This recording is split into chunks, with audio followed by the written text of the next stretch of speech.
There are critical moments in a person's life where a key event happens or an important decision is made. With American presidents, I think about Abraham Lincoln in the Civil War, or Truman assuming the presidency after Roosevelt's death in the middle of World War II. But if we zoom out, those critical moments were not isolated. There was a series of events in the world that led to that moment, and in the person's life, a series of events that made them, the man or the woman, able to rise to the occasion when it counted. Last week we talked about Joseph's family of origin, Jacob and his children, and what it may have been like for Joseph as the youngest of 11 boys before Benjamin was born.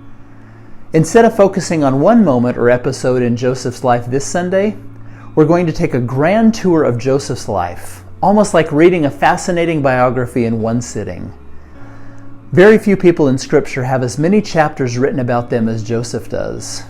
On one hand, that gives us many stories to learn from. On the other hand, it makes it harder to consider those stories as part of a single, bigger story.